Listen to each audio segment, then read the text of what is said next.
할렐루야. 오늘 저는 이 시간 욥기 42장 7절부터 9절까지의 말씀을 가지고 저항지에 믿음은 공식이 아니다.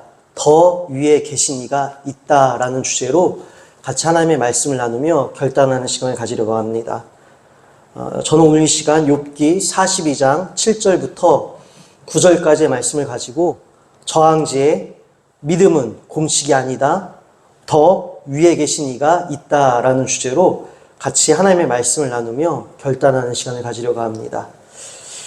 사랑하는 여러분, 하나님이 어떠한 분이신지 우리가 더듬거리며 알아나가는 일은 이러한 믿음의 여정은 매우 의미 있고 귀하며 감사한 일입니다. 다시 말씀드립니다. 하나님이 어떠한 분이신지 더듬거리며 알아가기를 나서는 믿음의 여정은 매우 의미 있고 귀하고 감사한 일입니다. 그러나 표현 그대로 우리는 더듬거릴 뿐 하나님을 다 이해할 수도 없고 정의 내릴 수도 없습니다.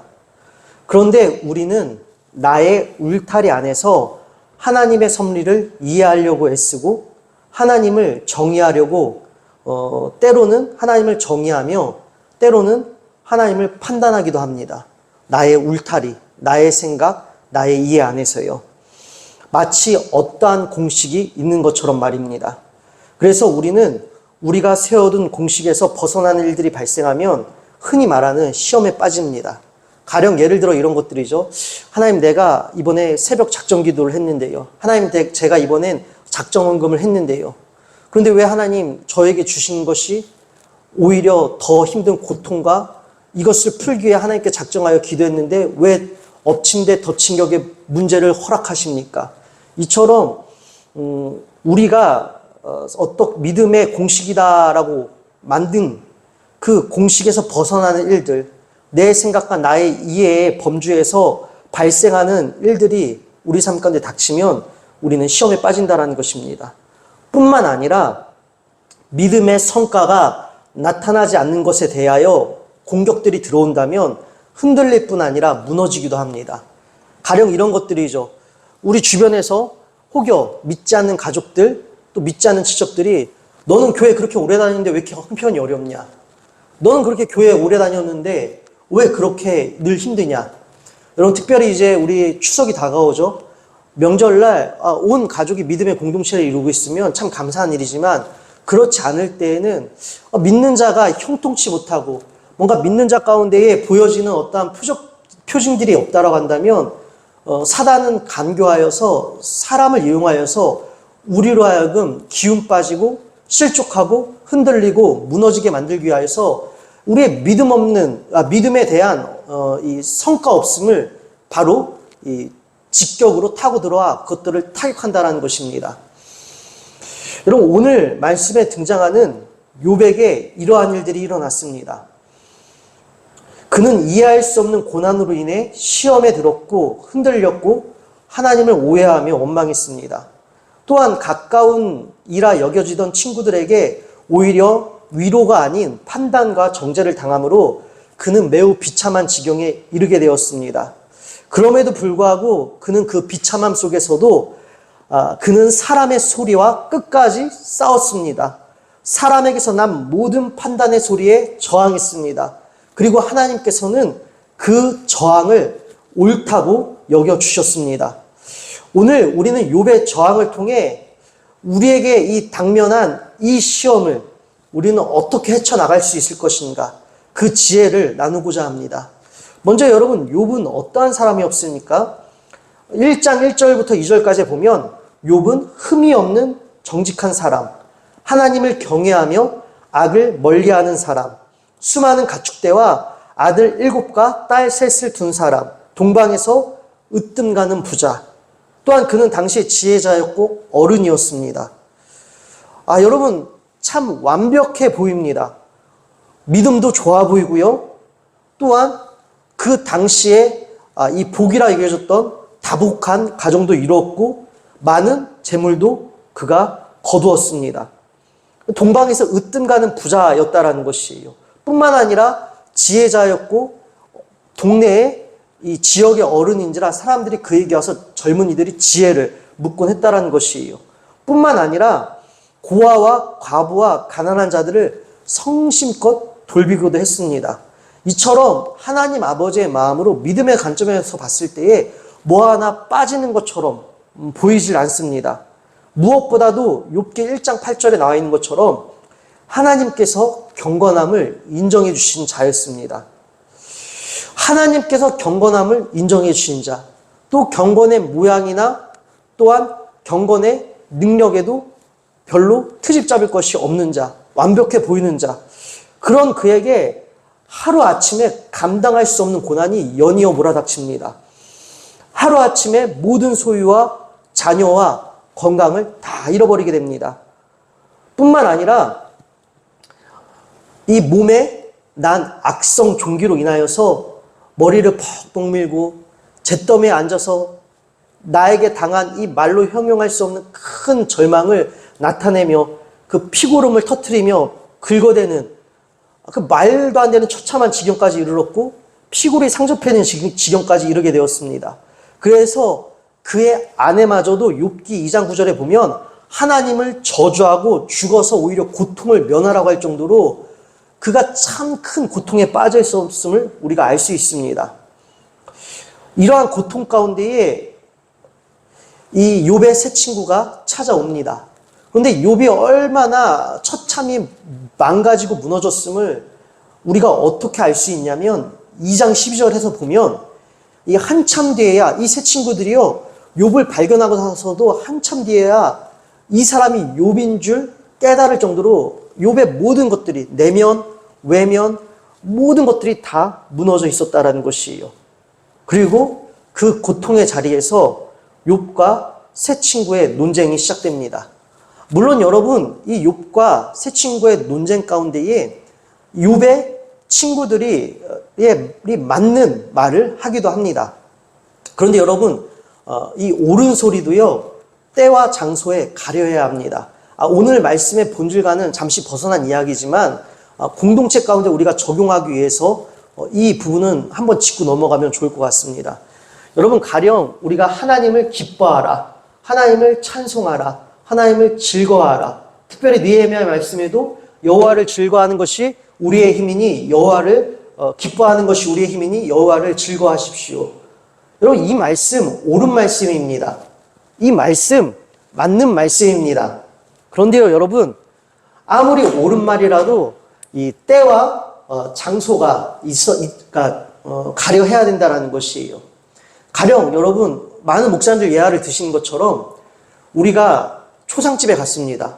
초상집에 가서 이 사랑하는 이의 죽음으로 슬퍼하는 이들에게 하나님을 기뻐하는 것이 우리의 힘이니 하나님을 기뻐하라라고 말하는 것 옳은 소리이지만 그것은 장소에 어울리지 않는 옳은 소리라는 것입니다.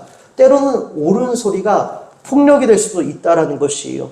그래서 여러분 아무리 나의 말이 옳다 여겨질지라도 우리 공동체 안에서 여러분 쉽게 우리가 이 겉면해서는 안 되는 것입니다. 쉽게 판단해서도 안 되는 것입니다. 그러하게 여러분 우리가 성경 말씀에 나와 있는 것처럼 우는 자들과 함께 올라 하신 것처럼 때로는 우리가 이 겉면의 말보다는 옳은 소리보다는 그 옳은 소리는 우리 속에 담아내고 함께 울며 중보해 주는 것 이러한 자세가 우리 공동체에 필요하지 않을까라는 생각이 들었습니다. 그렇게 함께 울며 나가는 공동체는 우리가 함께 흘린 눈물이 주님의 은혜의 비로 우리 공동체 가운데에 축복으로 반드시 내리게 될 줄로 믿습니다. 다시 말씀으로 돌아오겠습니다. 이 세 명의 친구도 이 욥을 위로해주고자 찾아왔지만 이 위로의 자리가 논쟁이 된 이유가 있습니다. 그것들을 지금부터 나눌 터인데요. 먼저 욥의 세 친구가 어떠한 인물들인지 그의 이름들만 먼저 살펴보겠습니다. 엘리바스, 빌닷, 소발 이 세 명의 친구가 욥의 세 친구로 등장합니다. 그리고 이 엘리바스와 빌닷과는 세 번의 이 대화, 논쟁을 치르고요. 소발과는 두 번의 논쟁을 치르는데 이것을 통틀어서 욥이 이 세 명의 친구가 이 한 사이클, 두 사이클, 세 사이클 다시 말씀드려서 이 욥의 친구들이 권면을 하고 욥이 이에 대해서 이 저항을 하고 또 권면하고 저항하고 권면하고 저항하는 이 사이클이 3번이나 반복되어집니다. 엘리바스와 욥과 세 친구의 첫 번째 대화 사이클의 논지가 사실은 그 뒤에 두 번째, 세 번째에도 같은 논지로 계속 반복되기 때문에 첫 번째 대화 패턴만 봐도 우리가 욥기의 주제를 파악할 수 있습니다. 세 친구는요, 욥에게 닥친 고난의 근거를 그의 죄로 확정지었습니다. 그들이 욥의 고난의 원인을 그의 죄라고 확정지은 기준과 잣대는 무엇이었을까요? 바로 당시의 지혜론이었습니다. 당시의 지혜론에 따르면 사람의 운명은 자기 행동의 결과였습니다. 하나님의 질서를 지키는 영리한 사람은 잘 될 것이다. 사람이 불행에 빠진다면 이는 자기 탓으로 돌려야 한다. 이것이 당시의 지혜론이었습니다. 그러니까 원인의 결과에 따라 응당 보답을 받는 것이 당시의 지혜론이었습니다. 철저히 인과응보 사상에 기인하였고 철저히 횡의 화복 관계에 묶여 있습니다. 쉽게 말씀드려서 여러분, 우리가 콩 심은 데 콩 나고 팥 심은 데 팥 난다. 이것이 당시의 지혜론이었다는 것이에요. 내가 하나님께 잘하면 하나님께서 우리에게 복을 주시고 내가 하나님께 잘못하면 하나님께 벌 받는다. 이것이 당시의 지혜론이었다는 것이에요. 근데 여러분, 그럴듯하죠? 그럴듯한데 여기서 복과 벌의 이 결정권자, 주체가 누구냐라는 것을 한번 그 근원을 살펴보십시다. 여러분 보세요.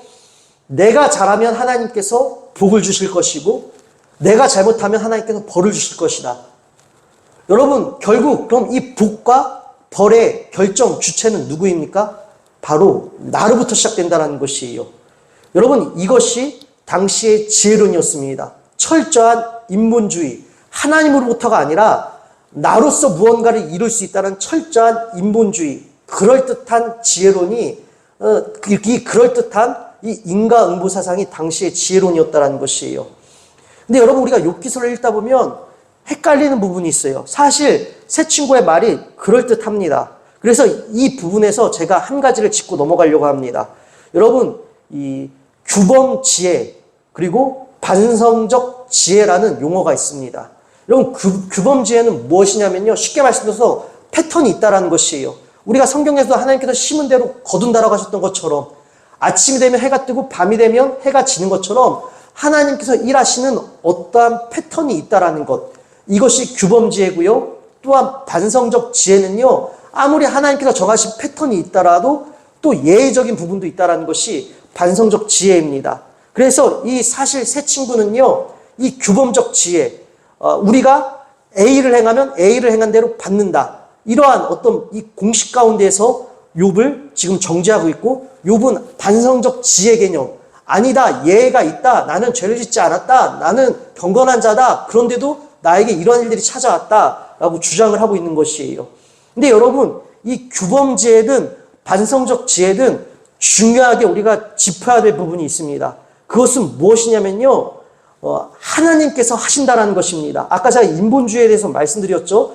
인본주의는 철저히 나 중심이고 나로부터 시작되는 것입니다. 그러나 신본주의는 하나님으로부터, 오직 하나님으로부터 하나님의 주권, 하나님의 주인 되심을 인정해 드리는 것이에요. 다시 말씀드려서 아무리 규범지혜라 할지라도 우리가 심었다 한들 주시는 결정권자는 하나님이시라는 것입니다. 사람이 아니라는 것이에요. 그래서 우리가 공식화하면 안 된다는 것입니다. 규범지혜든 반성적 지혜든 우리가 이 지혜에 접근하는 바는 우리가 더듬거리며 하나님의 지혜를 어수룩하게 우리가 훑어볼 수는 있지만 결국 이 모든 결정권의 주체는 하나님이시니 우리가 하나님의 뜻에 맡겨드려야 한다는 것이고 철저히 끝까지 하나님의 뜻을 구해야 한다는 것이에요.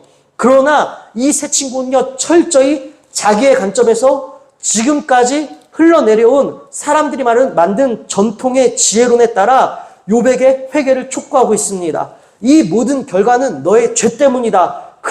그러니 빨리 회개하라. 그러나 욥은 아니다. 나는 경건한 자다. 라고 저항을 했다라는 것입니다. 여러분, 경건한 사람, 욥에게 고난이 닥친 이유도 바로 여기에 있다라는 것이에요. 하나님께서는 경건한 사람 욥의 고난을 통하여 당시의 지혜론을 파쇄하기를 원하셨다는 것입니다. 여러분, 당시에 사람들이 만들어낸 공식이 무엇입니까? 인과응보 사상이었다는 것이요. 그럼 당시 사람들이 만든 이 믿음의 공식을 파쇄하기 위해서는 경건한 자의 고난이 필요했다는 것입니다. 그래서 이 경건한 사람 욥에게 고난이 닥쳤다는 것이에요. 그런데 여러분, 하나님은 그렇다고 해서 너무하신 분이 아닙니다.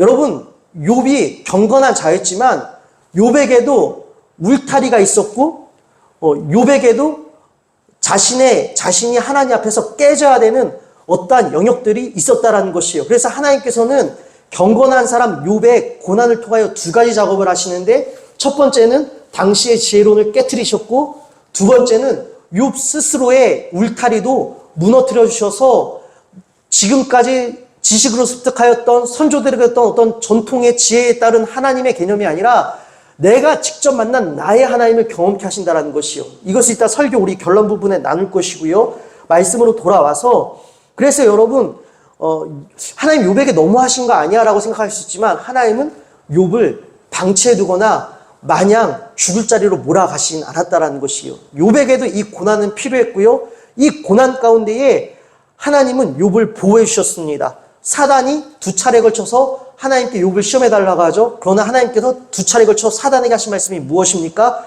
욥은 내 것이다. 내가 너에게 욥을 맡기지만 욥의 생명을 건들지 말아라. 왜? 욥은 내 것이다 라고 욥을 보호해 주셨습니다. 뿐만 아니라 아까 말씀드린 욥에게도 무너져야 할 울타리가 있었다고 말씀드렸습니다. 욥도요, 당시의 지혜 전통 안에서 벗어나지 못하였습니다. 그래서 욥기 1장 5절의 말씀을 보면 이 욥의 아들들이 저마다 이 자기의 생일 잔치를 벌이면 욥은 을에 그들을 깨끗하게 하려고 욥의 아들들이 하나님께 번제를 드린 것이 아니라, 혹시나 생일 잔치 가운데 아들들이 혹여 범죄했을까 싶어서 욥은 늘 을에 그랬던 것처럼 아들들이 생일 잔치를 벌이면 자기의 자식들을 깨끗하게 하려고 자식의 수대로 일일이 번제를 드렸다라는 것입니다. 인과응보 사상이 기인한 것이죠. 또한 2장 22절 말씀에 보면 욥이 이 하나님께서 하루아침에 그의 가축들과 또한 이 자기의 자녀들 하루아침에 걷어가실 때에도 그가 하나님께 원망하지도 않고 불평하지도 않았습니다. 하나님이 이 모든 일에 욥이 범죄하지 아니하고 하나님을 향하여 원망하지 아니하리라. 여러분, 욥이 왜 그랬을까요? 지금 나에게 이런 어려움이 닥쳤지만 이 어려움 가운데도 나의 입술을 지키고 감사하면 하나님께서 다시 회복시켜 주실 거라는 당시의 지혜론이라는 이 공식을 자신의 상황에 대입하였던 것입니다. 그러나 하나님은 이 욥의 당시의 지혜론에 대한 공식에 자기의 상황을 대입한 이 욥의 그 공식을 또 깨트리십니다. 오히려 무슨 일이 발생하죠? 몸의 모든 악성 조경이 나서 피고름과 이것들을 터쳐내며 긁어내는 말도 안 되는 참담한 지경에 이릅니다. 그제서야 욥의 울타리가 무너져요. 그 가운데 혼란이 시작되어집니다. 3장 1절에 보면 그 후에 욥이 자기의 생일을 저주하니라. 욥이 여러분 이제는 이 자신의 지금까지 여기왔던 믿음의 공식이 다 깨져버리니까 혼란이 찾아와서 어떻게 합니까? 혼란 가운데 처음으로 하나님을 저주하고 원망하는 일들이 벌어지기 시작했다는 것이에요. 뿐만 아니라 이 욥은요, 하나님이 늘 자신을 감시하고 있다가 착한 일 하면 상 주시고 하나님께 범죄하면 혼내신다라는 이 감시하시는 하나님이란 울타리한, 여전히 이 인과응보 당시의 지혜론 안에 갇혀 있음을 이 욥기 7장 12절 또 뿐만 아니라 욥기 중간중간에서 욥이 하나님께 원망과 이 불평 늘어놓을 때마다 하나님은 나를 감시하십니다라는 이 반복된 주장이 드러나는 것을 통해 욥 역시 이 세 친구들과 마찬가지로 당시의 지혜론 안에서, 이 당시의 믿음의 공식 안에서 하나님을 이해하고 담아내려고 했던 것을 우리가 알 수 있습니다. 여러분, 욥이 참 혼란스러웠을 것 같아요. 왜요? 자신이 여태까지 믿음이라고 생각했던 믿음의 공식이 와르르 무너졌습니다. 여러분, 얼마나 혼란스러웠겠습니까? 이 혼란스러운 상황 가운데에 친구라 하는 녀석들은 찾아와서 너 죄졌으니 너 회개해라. 너 죄졌으니 너 회개해라. 지금 이러고 있습니다. 내 안에서 내 모든 사고체계가 다 무너진 상황에서, 소위 이 멘붕이 온 상황에서 정신을 하나도 못 차린 가운데에서 친구들은 이 정신을 못 차리는 요백의 사정없이 이 카운터 펀치를 연달아 날리고 있다는 것이에요. 이 모든 상황 속에서 이 모든 것이 혼란스럽고 무너지고 그 아픈 상황 가운데서 욥이 저항합니다. 홀로 외로이 세 친구에 맞서서 당시 세계를 움켜잡고 있던 지혜론에 맞서서 홀로 그들의 판단에 삼켜지지 않기 위해 스스로도 지혜론 안에 갇혀 있었지만 그 지혜론 안에서 벗어나기 위한 저항을 시작하겠다라는 것이에요. 그래서 먼저 여러분 당시의 친구들과 욥의 논쟁을 우리가 짤막하게 살펴볼 필요가 있습니다. 그래서 아까 말씀드린 것처럼 이 친구와의 논쟁이 세 사이클로 진행되는데 첫 번째 사이클만 우리가 파악해도 충분히 논쟁의 우리가 쟁점들을 파악할 수가 있어요. 그래서 먼저 첫 번째 친구 엘리바스의 첫 번째 발언인 욥기 4장 7절부터 8절까지의 말씀을 보면 생각하여 보라 죄 없이 망한 자가 누구인가 정직한 자의 끊어짐이 어디 있는가 내가 보건대 악을 밭갈고 독을 뿌리는 자는 그대로 거두나니. 여러분 엘리바스의 고백을 보십시오. 엘리바스의 이 첫 번째 질문을 보십시오. 너 생각해봐라. 죄 없이 망한 자가 누구냐? 정직한 자의 끊어짐이 어디 있느냐? 내가 보건대 악을 밭갈고 독을 뿌리는 자, 즉 악한 일을 한 자는 그대로 보응을 받는다라는 것이에요. 당시의 지혜론 안에 갇혀있죠. 그런 그에게 욥이 어떻게 저항합니까? 욥기 6장 8절부터 10절 말씀해 보니 나의 간구를 누가 들어줄 것이며 나의 소원을 하나님이 허락하시랴. 이는 곧 나를 멸시하기를 기뻐하사 하나님이 그의 손을 들어 나를 끊어버리실 것이라. 그러할지라도 내가 오히려 위로를 받고 그칠 줄 모르는 고통 가운데서도 기뻐하는 것은 내가 거룩하신 이의 말씀을 거역하지 아니하였습니다. 야, 아니야. 나는 하나님의 말씀을 거역하지 않았어. 이 고난은 내가 죄를 져서 인간 음부에 따라 온 것이 아니야라고 지금 혼란스러운 상황 가운데서도 저항하고 있습니다. 자, 이런 상황 가운데 두 번째 친구 빌닷이 등장합니다. 이 빌닷이요, 욥에게 이렇게 또 권면합니다. 욥기 8장 4절부터 7절이에요. 내 자녀들이 주께 죄를 지었으므로 주께서 그들을 그 죄에 버려두셨나니 내가 만일 하나님을 찾으며 전능하신 이에게 간구하고 또 청결하고 정직하면 반드시 너를 돌보시고 내 의로운 처소에서 평안하게 하실 것이라. 내 시작은 미약하였으나 내 나중은 심히 창대하리라. 야, 욥아, 너 죄 없다고 그러지 마. 지금 네 자녀들 너의 죄로 인해 이런 고통이 발생한 거야. 그러나 이 고통 가운데에 너가 다시 회개하면 하나님께서 너를 다시 회복시켜 주실 거야. 여러분 결국 이것도요, 회복의 주체가 하나님의 은혜가 아니라 내가 회개하면 내가 지금 주체가 되었고 인본주의 전통론에 입각했다라는 것이에요. 그런 빌닷의 발언에 욥이 어떻게 저항하고 있습니까? 9장 15절 말씀에 보니 가령 내가 의로울지라도 대답하지 못하겠고 나를 심판하실 그에게 간구할 뿐이며. 여러분 지금 욥이 어떻게 저항하고 있습니까? 내가 의로울지라도 나는 대답할 수 있는 게 없다. 다시 말씀드려서 너가 말하는 도덕, 나도 알고 있는 도덕, 우리가 지금까지 선조들한테 들어왔던 지혜, 전통, 그 모든 것 위에 계신가 있다라는 것이에요. 사람의 도덕, 윤리, 우리의 믿음의 공식, 지혜론, 인과응보, 이 모든 것 위에 계신 분이 계시니 난 그분에게만 판단을 받을 것이라는 것이에요. 너희들의 판단을 받지 않을 것이고 나는 그 위에 모든 것 위에 더 높은 이가 계시니 그분께만 내 뜻을 아뢰고 그분께 판단받겠다라는 것입니다.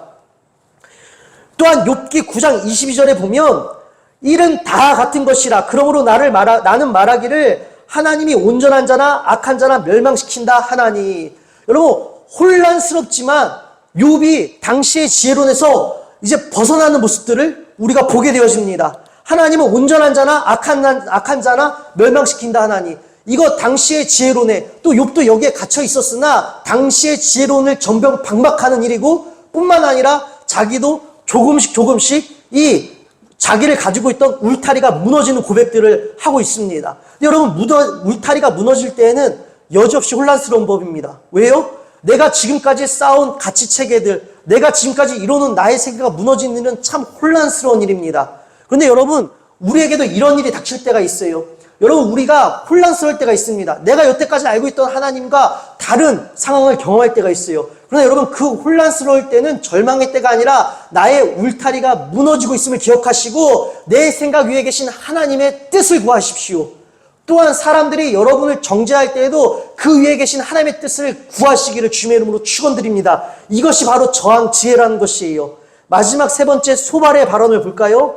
욥기 11장 13절부터 15절까지의 말씀이에요. 만일 내가 마음을 바로 정하고 주를 향하여 손을 들 때에 내 손에 죄악이 있거든 멀리 버리라. 불의가 내 장막에 있지 못하게 하라. 그리하면 내가 반드시 흠없는 얼굴을 들게 되고 굳게 서서 두려움이 없으리니. 아멘. 여러분, 소발 역시도요, 네가 악에서 떠나면 다시 너가 의로운 자가 될 것이다. 당시의 지혜론에 입각하고 있습니다. 그런데 이에 대해 욥이 역시 세 번째로 저항하고 있습니다. 욥기 12장 13절부터 16절까지의 말씀에 보면 지혜와 권능이 하나님께 있고 계략과 명철도 그에게 속하였나니 그가 허르신즉 다시 세울 수도 없고 사람을 가두신즉 곧 마르고 물을 보내신즉 곧 땅을 뒤집나니 능력과 지혜가 그에게 있고 속은 자와 속이는 자가 다 그에게 속하였으므로. 아멘. 여러분, 이 욥의 주장이 무엇입니까? 모든 것이 다 하나님께 속하였다라는 것이에요.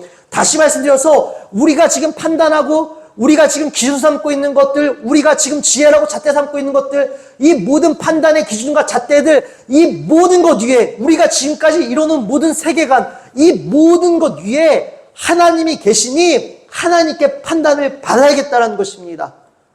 여러분, 이 저항의 지혜가 우리에게 필요하다는 것이에요. 오늘날 여러분, 얼마나 우리 믿음을 공격하는 일들이 많이 일어납니까? 특별히 믿음의 성과 없음으로 인하여. 여러분, 믿는 자가 왜 그래? 믿으면 잘 돼야지. 여러분, 우리 흔히 안티크리스찬들한테 듣는 말들이잖아요. 뿐만 아니라 여러분, 하나님 살아계시면 왜 이 땅 가운데서 악한 일들이 일어나냐? 왜 하나님 살아계시는 이 땅에서 끔찍한 일들이 일어나냐? 여러분, 우리가 감히 하나님의 섭리와 계획하시면 어찌 다 이해할 수 있겠습니까? 그러나 오늘도 세상은요, 이 지혜론이라는 이 믿음, 이 공시간에 갇혀서 우리로 하여금 하나님과 어울리지 않는 상황들이 발생하거나 또한 하나님의 자녀에게 어울리지 않는 일들과 고난이 닥치면 여지없이 그 성과 없음을 타격한다는 것이에요. 그때마다 여러분, 우리는 흔들리고 우리도 의심하게 되고 우리도 와르르 무너질 때가 있습니다. 그러나 이때 필요한 것이 바로 이 욥의 저항 지혜인 것입니다. 욥을 보십시다. 자기도 지금 내면으로 혼란스러운 상황이에요. 정신을 못 차릴 정도로 이 세 명의 친구가 쉬지 않고 돌아가면서 때리고 있습니다. 여러분, 그 상황 가운데 그래도 욥이 포기하지 않은 한 가지는요, 이 모든 상황들 가운데 더 위에 계신 하나님이 있으니 나는 하나님께 뜻을 구하겠다라는 것이에요. 여러분, 이것이 바로 저항 지혜입니다. 여러분, 믿음은 공식이 아닙니다. 여러분, 믿음은 공식이 아니라 오직 하나님께 달린 일인 것이에요. 우리가 이러하니 이러할 것이다 판단해서는 안 된다는 것입니다. 우리의 생각, 세상이 정해놓은 어떤 성공의 기준들, 세상이 정해놓은 어떠한 보상의 기준들, 또 내가 생각하고 내가 그려낸 하나님, 그 모든 것 위에 계신 하나님이 계시다라는 것이에요. 사람의 생각보다 완전하신 하나님이 우리 위에 계시다라는 것이에요. 그래서 여러분, 우리는 흔들리고 어려울 때, 무너지고 절망하였을 때, 또 세상의 공격으로 인하여 흔들리고 우리가 내 안에 어떠한 의심이 들고 의구심이 발생하고 무너질 때마다요, 우리가 할 일은 하나님 잘 모르겠습니다. 흔들립니다. 혼란스럽습니다. 그러나 이 상황 가운데도 나는 틀리고 주님이 맞습니다. 그러하게 모든 뜻을 주님께 구하겠습니다. 잘은 모르겠지만 끝까지 주님의 뜻을 구하기를 포기하지 않겠습니다. 여러분, 이 저항의 지혜를 발휘하셔야 한다는 것이에요. 이 저항의 지혜를 낼 때에 우리가 고난의 시간을 그래도 넉넉하지 못할지라도 우리가 하루하루 통과하게 될 줄로 믿습니다. 더 위에 계신 이가 계시다라는 믿음을 가지고 여러분 도전하며 부딪힐 때에 그래도 여러분 우리는 하루하루 나갈 수 있을 것이에요. 이 저항 지혜가 여러분 우리에겐 필요한 것이라는 거예요. 그리고 여러분 이 저항 지혜를 발휘하십시오. 특별히 여러분 이 욥의 결단이 참 눈물이 납니다. 여러분 욥기 우리 13장 이 12절부터 16절까지 보면 이러한 말씀이 있습니다. 욥기 13장 12절부터 이 16절까지의 말씀을 보면요. 너희의 격언은 재 같은 속담이요 너희가 방어하는 것은 토성이니라. 지금 너희가 말한 모든 말은 재처럼 없어질 말들이고 너희가 나의 이 저항을 방어하는 것은 쉽게 무너지는 흙으로 쌓은 토성과 다름없다라는 것이에요. 그러하니 13절 말씀해 보니 욥기 13장 13절 너희는 잠잠하고 나를 버려두어 말하게 하라. 무슨 일이 닥치든지 내가 당하리라. 너희는 이래나 저래나 감너하라 배나라 하지 말고 그냥 내가 하나님께 기도하고 하나님의 뜻을 구할 테니 나 좀 내버려 두라는 것이에요. 그러면서 여러분 이 14절이 참으로 눈물 납니다. 이 14절이요. 제가 여러분에게 세 번역을 읽어드리겠습니다. 나라고 해서 어찌 이를 악물고서라도 내 생명을 스스로 지키려 하지 않겠느냐. 하나님이 나를 죽이려고 하셔도 나로서는 잃을 것이 없다. 그러나 내 사정만은 그분께 아뢰겠다. 적어도 이렇게 하는 것이 내게는 구원을 얻을 길이 될 것이다. 사악한 자는 그분 앞에 감히 나서지도 못할 것이다. 아멘. 여러분 이 14절이요. 공동번역에는 더 노골적으로 번역이 되어져 있습니다. 제가 말씀을 읽어드리면 나 이를 악물고 목숨을 내걸고 맞서리라. 여러분 이 말씀 무엇이냐면요. 나도 살고 싶다라는 것이에요. 나도 살고 싶다라는 것이요. 이렇게 죽고 싶지 않다라는 것이에요. 다만 나도 살고 싶어서 내가 너희들의 말에 반박하고 저항하고 계속 더 위에 계신 이가 있다. 하나님의 뜻을 찾는 이유는 내가 죽더라도 하나님께 판단받겠다라는 것이에요. 나는 너희들의 판단에 의해 죽고 싶지 않다라는 것입니다. 나는 세상 사람들이 정해놓은 소위 말하는 믿음이란 공식의 것들에 내가 판단당하고 죽고 싶지 않다라는 것이에요. 내가 설령 죽을지언정 나는 죽더라도 하나님의 뜻을 구하고 하나님께 판결을 받고 싶다라는 것이에요. 여러분 이 얼마나 절절한 외침입니까? 나는 오직 하나님께만 나아가 하나님의 뜻을 하나님의 판단을 받고 싶습니다. 나 이를 악물고 목숨을 내걸고 이 일을 위하여 죽더라도 주님 앞에 나아가리라. 여러분 죽더라도 주님 앞에 나아가십시다. 어떠한 상황 가운데도 버티십시오. 세상의 소리에 죽지 마십시오. 내 안에서 들려오는 내면의 소리에 죽지 마십시오. 내 안에서 너는 못한다, 할 수 없다, 너는 망했다, 주변에서 들려오는 또한 이 비슷한 소리에 여러분 진짜로 죽지 말란 말입니다. 오히려 죽을 것 같을 때 죽더라도 주님께 나아가 끝까지 주님의 뜻을 구하십시오. 주님, 내게 왜 이런 일이 생겼습니까? 주님의 뜻이 무엇인지 알려주십시오. 이 고난을 통해 나에게 주시는 소망이 무엇입니까? 그 소망의 자리에 이르기까지 주님 나를 인도해 주십시오. 나는 죽더라도 주님 앞에만 나가 주님께 도움을 구하고 주님의 뜻을 구하겠습니다. 여러분, 우리 이렇게 저항해야 합니다. 욥이 그렇게 저항하고 있습니다. 사랑하는 여러분, 뿐만 아니라 욥기 17장 한 절에 보면요. 세 번역 말씀으로 읽어드리겠습니다. 주님, 주님께서 친히 내 보증이 되어주십시오. 내 보증이 되실 분은 주님밖에는 아무도 없습니다. 여러분 참 눈물 나지 않습니까? 주님, 주님이 내가 선하고 의롭다라는 보증이 되어주십시오. 내가 경건하다는 보증이 되어주십시오. 주님밖에는 아무도 없어요. 여러분, 주님밖에는 아무도 없습니다. 여러분을 판단할 자리에 앉으실 분은 주님 한 분이십니다. 그 어떤 세상 사람도, 그 어떤 소리들도, 또한 여러분 스스로도 여러분을 판단할 자리에 앉을 자격은 그 누구도 없습니다. 오직 주님 한 분이십니다. 그러하게 여러분 주님 앞에 나아가세요. 절망하지 마시고 주님 앞에 나가십시오. 그리고 궁극적으로 이 새 친구와의 대화의 한 사이클을 마치며 욥이 새 친구에 대하여 대답하는 말씀이 있습니다. 욥기 27장 5절 말씀이에요. 욥기 27장 5절 말씀입니다. 제가 말씀 읽어드리겠습니다. 나는 결코 너희를 옳다 하지 아니하겠고 내가 죽기 전에는 나의 온전함을 버리지 아니할 것이라. 아멘. 다시 말씀 읽어드립니다. 이 새 친구와의 대화의 한 사이클을 마치며 이 새 친구에게 공통적으로 욥이 다시 말하기를 나는 결코 너희를 옳다 하지 아니하겠고 내가 죽기 전에는 나의 온전함을 버리지 아니할 것이라. 내가 결코 너희를 옳다 하지 아니하겠고. 여러분 보십시오. 끝까지 저항하고 있습니다. 끝까지 너희의 소리에 삼켜지지 않겠다라는 것이요. 나는 끝까지 세상의 소리에 저항하고 사람들이 만들어낸 소위 믿음의 공식 따위에 저항하고 오직 나는 비록 혼란스러울지라도 이 혼란스러움 가운데도 이 모든 것을 뚫고 주님께 뜻을 구하겠다. 더 위에 높은 이가 계시다. 믿음은 공식이 아니다. 더 위에 계신 분이 있으시다. 여러분 이렇게 저항하고 있다는 것이에요. 여러분 이것이 오늘 우리가 배워야 할 저항 지혜인 것입니다. 고난의 시간을 지날 때에 여러분 오직 옳다 하시는 분은 우리 주님이세요. 그렇게 주님 앞에 나아가십시오. 주님 앞에 나아가기를 포기하지 마십시오.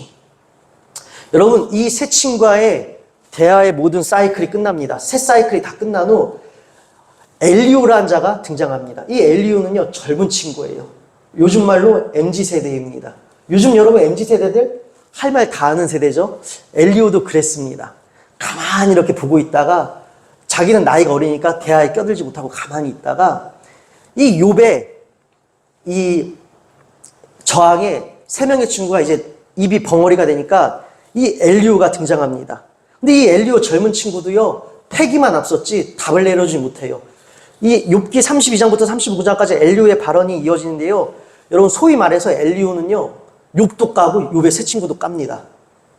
그래서 이 욥의 새 친구, 당시의 지혜론도 이 규범지혜도 까고요, 욥의 편에 있었던 반성적 지혜도 깝니다. 그리고 이 엘리오 역시 이 지혜론 안에서 벗어나지 못한 모습을 보이는데, 욥에게 고난은 더 큰 고난을 피하게 하시려고 주시는 것이라는 것이요. 지금 어른이 당한 고난은 하나님께서 더 큰 고난을 피하게 하시려고 주신 것이니 이것을 발판 삼아 회개하고 점검하라는 것이에요. 또 다른 하나님과는 상관없는 공식을 엘리오가 지금 만들어내고 있다는 것이에요. 여러분, 참으로 우리는 이 공식 만들어내기를 좋아합니다. 내 말이 맞아 뿐만 아니라 우리 공동체 안에서도 이런 일이 얼마나 비일비재하게 일어납니까?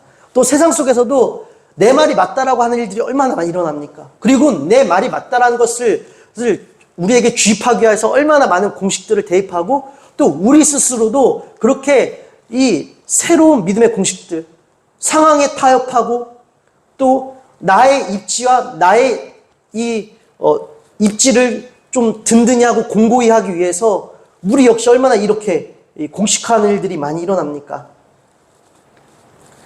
사랑하는 여러분, 그러나 이 고난의 시간을 통하여 오히려 하나님은 우리의 이 모든 공식화를, 우리의 모든 공식들을 무너뜨리실 것입니다. 그리고 우리 안에 있던 울타리들 다 무너뜨려 주실 것이에요. 뿐만 아니라 세상의 소리가 틀렸음을 반드시 입증해 주신 날이 옵니다. 그래서 오늘 우리가 읽었던 본문이죠. 우리 욥기 말미인 결말인 이 42장 7절부터 보면 여호와께서 욥에게 이 말씀을 하신 후에 여호와께서 대만 사람 엘리바스에게 이르시되 내가 너와 내 두 친구에게 노하나니 이는 너희가 나를 가리켜 말한 것이 내 종 욥의 말같이 옳지 못함이니라. 아멘. 여러분, 결국 혼란스러운 가운데에 나의 주장이 어디에 닿는지도 파악도 안 되는 상황 가운데에 그럼에도 불구하고 더 높은 이가 계시다. 사람이 만들어 놓은 지혜론, 당시의 세계를 움켜잡고 있던 이 지혜 전통보다 더 높은 이가 계시다. 이렇게 주장하며 끝까지 하나님의 뜻을 구했던, 비록 그 시간 사이에는 원망도 있었고 불평도 있었지만 그럼에도 불구하고 끝까지 하나님께 뜻을 두었던 욥의 옳다함을 주님께서 입증해주고 계십니다. 여러분, 우리도 마찬가지예요. 고난의 시간 가운데 세상의 말에 흔들리지 마시고 또 스스로 내 안에 들려오는 소리에도 속지 마십시오. 그리고 저 어둠의 권세, 저 사단 원수 마귀들이 우리 안에 속삭이는 절망의 소리에도 무릎 꿇지 마십시오. 끝까지 저항하십시오. 하나님께서 우리의 옳음을 입증해 주시는 날이 옵니다. 뿐만 아니라 여러분, 고난의 시간은 욥에게 그리하 했던 것처럼 우리의 울타리가 무너지는 시간이기도 합니다. 여러분, 욥이요, 끝까지 나는 하나님께 뜻을 드리겠습니다 라면서 당시의 지혜론에 저항하고 반박하긴 하였지만 이 큰 틀로는 저항하였지만 그 저항의 전개 과정은 이 욥 역시 이 당시의 지혜론 안에서 자신의 주장을 펼쳤던 것들을 알 수가 있습니다. 욥기 27장 7절에 보면 나를 대적하는 자는 악인이 받을 벌을 받아라. 다시 말씀드려서 나는 경건한 자인데 경건한 자를 공격하는 자는 그것으로 경건한 자를 공격했기 때문에 벌을 받을 것이야. 이 욥도 인과응보 안에서 지금 자기 논리를 펼쳐나가고 있습니다. 또한 인과응보의 절정은 무엇인지 아십니까? 바로 탓하고 떠넘기기입니다. 그래서 이 하나님께서 등장하셔서 등판하십니다. 그리고 욥과 대화를 나누시면서 욥의 이 울타리를 들춰내시고 또 욥의 실책을 하나님께서 드러내십니다. 40장 8절이거든요. 아직도 너는 내 판결을 비난하려느냐? 내가 자신을 옳다고 하려고 내게 잘못을 덮어 씌우려느냐?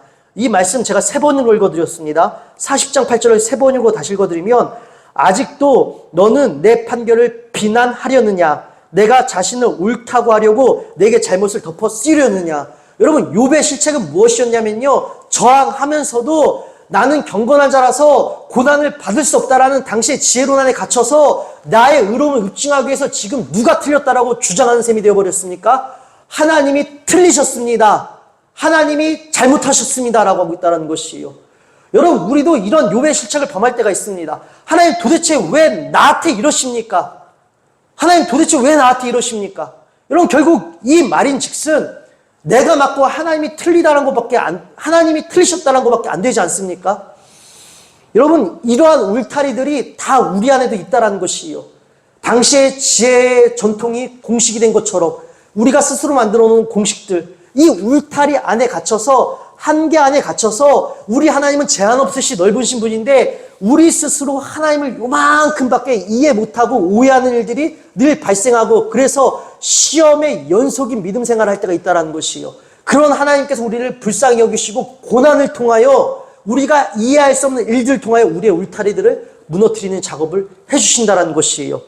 그래서 여러분, 우리가 욥처럼 안팎으로 혼란스러울 때, 밖으로는 친구들에게 혼란스럽고 안으로는 여전히 자기도 지혜 전통 안에서 벗어나지 못하지만 이 울타리들이 무너져서 그래도 무너지는 고백들을 하면서도 왔다 갔다 얼마나 혼란스러운 상황이에요. 안팎으로 혼란스럽지만 그럼에도 불구하고 욥의 결말은 늘 더 위에 계신 분이 있다라는 것이었어요.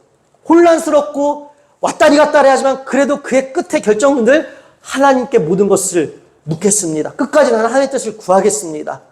이렇게 저항했다라는 것이에요. 그리고 마침내 욥기 38장에선 하나님이 등판하여 주셔서 창조주 하나님, 전능하신 하나님의 주권에 대해 설명하시고 욥이 여기서 완전히 무너집니다. 욥의 울타리가 완전히 무너져서 하나님, 여태까지 제가 지혜론이라는 공식 안에서 하나님을 이해하려고 했습니다. 그리고 나의 울타리가 이제서야 무너졌음을 깨닫게 됩니다. 제가 하나님께 교만하였습니다. 하나님을 나의 공식 안에서 이해하려고 하였고 하나님을 탓하였습니다. 저의 교만을 용서해 주십시오. 그렇게 하나님께 회개합니다. 뿐만 아니라 욥기 42장 5절 말씀, 너무나 유명한 고백이죠. 내가 주께 대하여 귀로 듣기만 하였사오나 이제는 눈으로 주를 배움나이다. 내가 주께 대하여 귀로 듣기만 하였사오나 이제는 눈으로 주를 배움나이다. 아멘. 하나님, 제가 여태까지는 저 조상들로부터 내려오는 이 지혜 전통으로 인하여 이 지혜 전통 안에서, 이 공식 안에서 하나님이 어떠한 분이시다, 내가 지식적으로 배운 바 안에서 하나님을 이해하였고 그렇게 하나님을 믿었었는데, 하나님, 이제는 내가 누구를 통해 전달받은 하나님이 아니라 이제는 누구의 하나님, 지혜의 전통 안에 계신 하나님, 이런 하나님이 아니라 정말 나의 하나님, 누구에게 전달받은 하나님이 아니라 이제는 정말 제가 나의 하나님을 만나게 되었습니다 라고 고백을 합니다. 사랑하는 여러분, 여러분이 이 지점에 도전하시기를 주님의 이름으로 축원드립니다.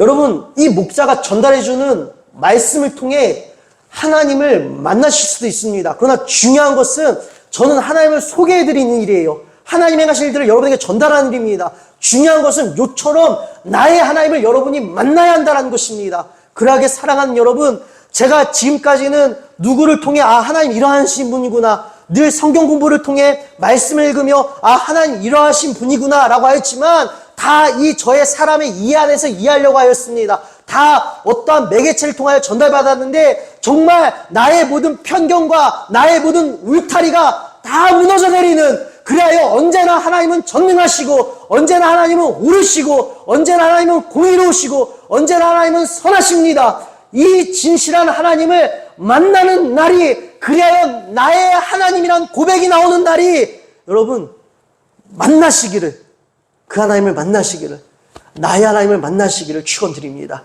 그날까지 여러분 이 고난의 시간 여러분 끝까지 하나님을 찾으십시오.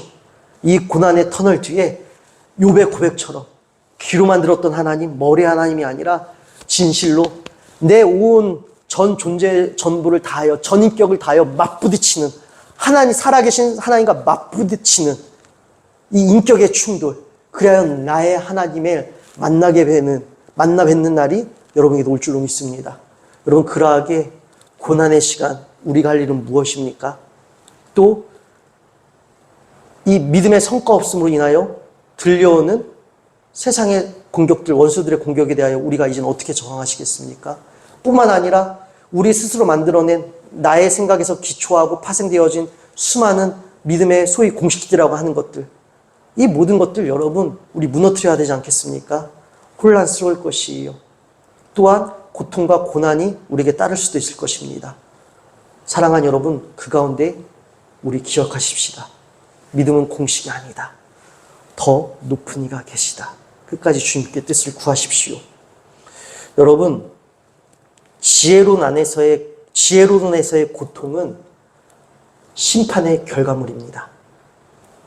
그러나 믿음 안에서의 고통은 소망의 시작입니다. 욥의 고통을 지혜론의 시각에서 보면 심판의 결과물, 말 그대로 끝입니다. 그러나 믿음의 관점, 하나님의 관점에서 욥의 고통은 그의 울타리가 무너지고 당시의 지혜론을 파쇄시켜주시는 소망의 시작이었습니다. 여러분, 그러하게 나의 고통은 소망의 시작임을 기억하십시오. 그러하게 고난 가운데 그 모든 것들로부터 저항하십시오. 끝까지 주님의 뜻을 구하십시오. 우리는 환난 가운데의 인내 가운데 연단을, 그리고 마침내는 소망의 자리, 나의 하나님을 만나 뵙게 되는 그 자리, 그래야 내게 고난을 허락하신 이유를 깨닫게 되는 그 자리, 그래야 주님은 완전하시고 선하십니다라는 온전한 감사를 드리는 그 자리에 우리가 이르게 될 줄로 믿습니다.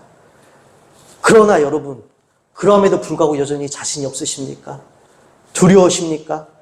혼란스러우십니까? 여전히 절망이십니까? 솔직하게 기도하십시오. 원망이든 불평이든 하나님께 여러분을 솔직하게 기도하십시오. 욥이 그리하였습니다. 그리고 자기 판단, 연민에서 벗어나십시오. 욥이 하나님께 자신의 의로움을 입증하기 위해서 하나님이 틀리셨다라고 하나님께 덮어씌우려고 했던 이런 실책들이 왜 발생했습니까? 자기 연민, 자기 판단으로부터 발생했습니다.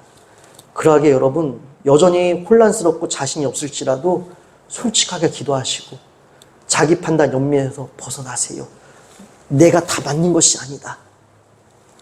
꼭 이 지점에서 여러분 벗어나시길 원합니다.